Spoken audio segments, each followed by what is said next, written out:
ንስሐ አባቶቻችሁ ከቤት ሲመጡ ሁለት የመጽሐፍ ቅዱስ ቃል ካልነገሯችሁ ማድረግ ያለባችሁ ምንድን ነው? ወሬ አታውሯቸው፣ ፖለቲካ አትወሩ። ንስሐ አባቶቻችሁ ጋር ከንስሐ አባቶቻችሁ ጋር ቀልድ አትቀልዱ። ንስሐ አባታችሁን ይዛችሁ መሸታ ቤት አትጋብዙ። ማድረግ ያለባችሁ ምንድን ነው? እዚያው የሚጠጣ ቤታቸው ገብስ ጠምቃ ሚስታቸው እንድታጠጣቸው ገብሷን መግዛት። አትጋብዙ ንስሐ አባታችሁን። እኔ የምነግራችሁ ነው። ጨዋታ አትግጠሙ፣ ቀልድ አትግጠሙ። ሰው አብሮ የተጫወተው ነገር ይቀልበታልና ነገ እናንተን ለመምከር ይሸማቀቃል።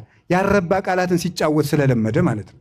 ስለዚህ ምንድን ነው የምታደርጉት? ቤታችሁ ሲመጡ አባታችን ሁለት ቃል ያስተምሩን፣ ሁለት ቃል በሉ። ከዚያ እሱም ነገ ከንስሐ ልጆቹ ቤት ሲሄድ ደህና ዋላችሁ ብቻ ለማለት አይሄድም። ሁለት ቃላትን የክርስቶስን ቃል የክርስቶስን ወንጌል የክርስቶስን ቃል ይዞ የማይመጣ ንስሐ አባት የሚጠቅመን ነገር የለውም። ማስተማር እንደገና ምንድን ነው?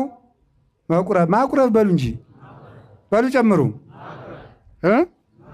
ማቁረብ በጣም ጥሩ። አንድ ዶክተር አለ። ያ ዶክተር አንድ ዶክተር ሄዳችሁና ኃጢአታችሁ ማን ነው ይቅርታ በሽታችሁን ነገሩት። ይቆርጠኛል ይፈልጠኛል አልከው ሄደ። ከዚያ ሰምታችኋል፣ ነገራችሁት። አለ ሰውየው እንዲህ ያለ በሽታዎች በጣም ብዙ አምጭ አላቸው። ባክቴሪያ አለ፣ በቫይረስ የሚመጡ አሉ፣ ንጽህናን ባለመጠበቅ ባክቴሪያዎች ጥገኛ ሆነው በምግብ መመረዝ የሚመጣ አለ። እንደ ለምሳሌ በዛ ገብረት ቴታነስ ለምሳሌ በሱ ይመጣል ምናምን ብሎት ደግሞ በዚህ ፍላይ በርድስ በሚባል በዚህ በወባ ትንኝም ተነክሰ ልትታመም ትችላለህ ብሎ ስለ በሽታ ያልሆነ ትምህርት ወይም ደግሞ ወይ አናቶሚ ወይም ደግሞ ፊዚዮሎጂ አስተምሮ ሰደደ። ትድናለህ? አድንም? ትድናላችሁ? እና ምን ሲሰጣችሁ ነው የምትድኑት?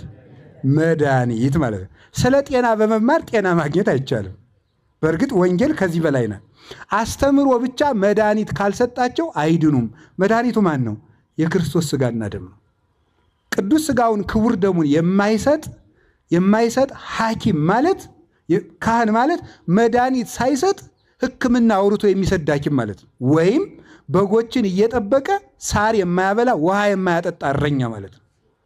ከዛ ግን ምን ያደርግልሃል? ሐኪሙ ግን ምን ያደርጋል? መጀመሪያ እንዲህ ያደርጋል። ሐኪሙ ያበጠ ካለ ይልጠዋል። እያስለቀሰ ነው የሚልጥህ።